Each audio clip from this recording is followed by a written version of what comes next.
Welcome to the Insight series on personal well-being. Our question for this week is, what are some of the current major challenges to our personal well-being in the U.S.? Number 23. In answering the question, what are some of the current major challenges to our personal well-being in the U.S.? I'd like to share 7 things that I have come to recognize in more than 50 years of work and professional work in the area of health and well-being of working populations. First of all, I believe that one of the major challenges we have as a nation is related to the consequences of our affluence as a nation. We are very fortunate, very blessed to have great affluence. Some of the things that I think indicate the significance of this particular trend and its effects on our personal well-being is the role and the phenomena of obesity. About 2/3 of our population is either overweight or obese. We have a growing social isolationism where people are living in gated communities, where they are buying land and moving out into rural areas. So we have a fair degree of that social isolationism going on. We also have a fair degree of sedentarism, where we don't move as much, we don't exercise as much, we're not as active as we have been historically. I believe there's also a strong element of self-indulgence, and that's when I find something I like, I tend to saturate myself with that. I indulge myself with it. Also, preoccupation with things rather than people. So as you see when we see the growth of Amazon and the ability to buy things, when our mood gets low, I think people tend to go and buy things if they can afford them. Sometimes they can't afford them. And also with dependence on chemicals and drugs to escape, whether it's alcohol, whether it's prescription drugs, whether it's drugs that are illicit or drugs that are becoming legal, like cannabis. We are, in a sense, dependent on those to change our mood. And ultimately, perfectionism. And perfectionism, I think, is a side effect of affluence. We have enough money to try and create the thing which we absolutely feel is the perfect thing. So that perfectionism becomes a way of life or a way of pursuing life in a certain way. The next area of trend that I believe is significant for us as a nation is our over-reliance on technology. And I believe that we see that in the area of gaming addictions, particularly among adolescents and young adults. Being overwhelmed with the news of the world because all of the news basically gets sifted to us in some way, and we stream that news. So we find out about everything that's happening anywhere in the world, and that changes our perception, I believe, of what reality is.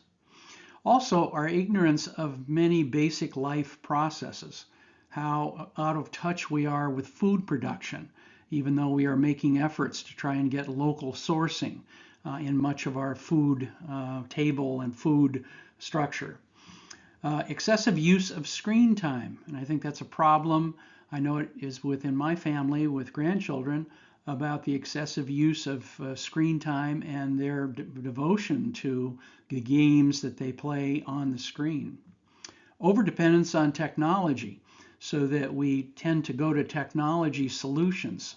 Our cars are becoming much more technologically complex, if you will, or difficult for us to work on or to do things that we used to do with relative ease. And I believe that a lot of that over-reliance on technology is also leading to an artificial sense of reality, of what things are important, what things are things that we can use technologic solutions to resolve. The third area of the 7 that I wanted to share with you as potential challenges for our personal well-being is our worry about climate change. Very hard for us to get away from this issue of climate change. And I believe that underneath it are four major fears. Our fear of economic disruption that will bring, our fear of overpopulation and how we deal with the billions of people that are on the earth, fear about sustainable societies and can we actually have sustainable societies, and a fear about the future. My own belief, after looking pretty deeply into the climate change science, is that there's not a lot of science around the urgency and the severity of urgence that we are hearing about in most of our media and from most of our political institutions. So this worry about climate change, I believe, is a challenge for us. Another one of the challenges, I believe, is intolerance of other people's opinions. And I believe that we can see more tribalism occurring and the adherence to echo chambers. We kind of stay within our own communication echo chamber so that the things we hear reinforce the values we hold. I believe we have an over-reliance on victim politics, particularly in the Democratic Party and in the progressive elements of the Democratic Party, so that everyone is a victim and therefore we play to their sense of outrage, being outraged, and the rights that they are not getting and the way in which they're oppressed. I believe that's also part of the Marxism that has permeated many of our institutions in higher education, in the media, and in tech and a variety of areas of industry of our economy. I believe that the cancel culture phenomena of if you don't like what people believe, then let's mess them up. Let's stop buying their goods. Let's say bad things about them on the internet. Let's try to ruin their reputations. Also, the marginalization, the bullying, and the disrespect of others. So if in the past we've had differences, but we've allowed people to have those differences, now we don't want them having any difference of opinion from our tribe. And I believe it's also a refusal to compromise. We have generally had political institutions that worked on compromise. And we're now getting political institutions which will not compromise. And that then is driving people into more polar kinds of positions. The fifth trend or challenge that I see is our preoccupation at the cultural and societal level and global level with sexual and gender issues. I believe that we are attempting to sexualize our young children. And I've seen that in Washington State with comprehensive sex education, with a great deal of permissiveness around early sexual exploitation, early sexual experimentation. Our extensive pornography industry and what that does to the bonds, your human bonds and families. The promotion of sexual confusion. We now are making it perfectly okay to decide that you didn't like being male, so you're going to become female. That's never been done in any history or any society in the past. So we've really promoting a great deal of sexual confusion among our young people and among those that are kind of unhappy with their lives for whatever reason. I see also a great deal of sexual exploitation, human trafficking, and the way in which we are exploiting people sexually. And the removal of social constraints, when we basically say to anyone, well, use any bathroom you want. That's whatever you feel like today.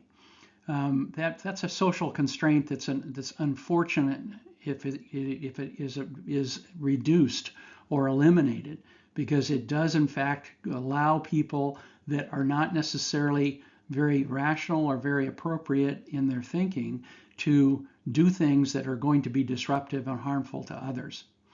So that's another one of the fifth of these major challenges that I see. Medicalization of all behavioral problems is another thing that I see. I basically cover some 25 or so medical journals, professional journals, usually every month. And I see an over-reliance on pharmaceutical solutions to correct what have historically been behavioral and parenting problems. I see removal of personal responsibility for one's behavior.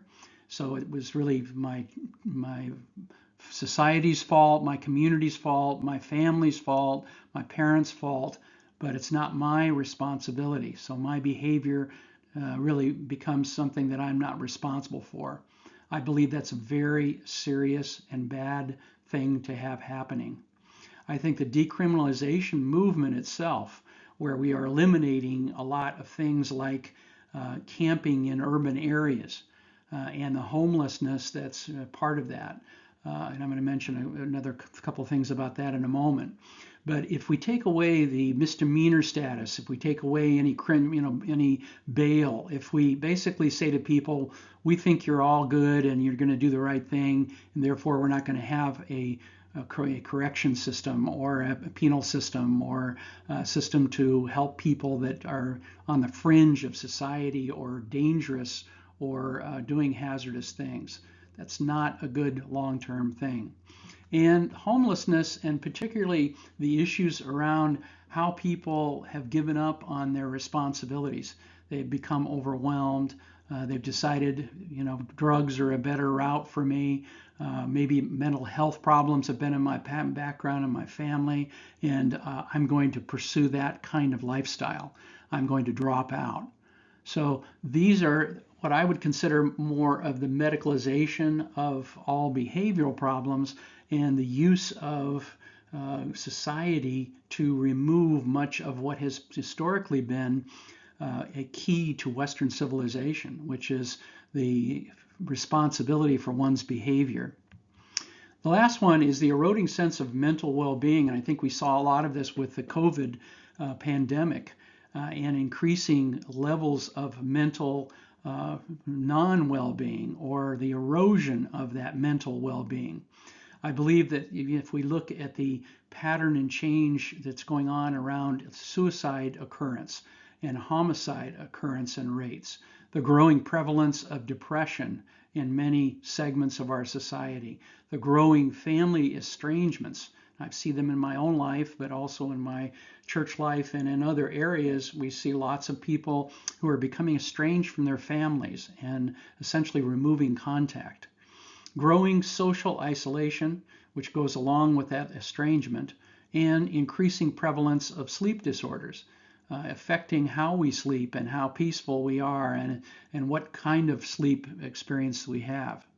So in summary, all of these trends that I've identified here, these 7 challenges and trends, I believe are the challenges that are threatening our collective and individual well-being, both now and unfortunately even more so in the future. And I would just suggest that if you agree with any of these points, any of these trends or any of the things that I've shared, please consider what you can do personally to counter these trends to the extent that you can, so that we can all support each other's well-being in the years ahead. Now, for more information on this topic, try putting these terms in your web browser search engine. Challenges to human well-being, current threats to human well-being, current societal problems. Next week, we will address the question, what are some of the current major challenges to human well-being at the global level? We encourage you to live well, live wise, live long.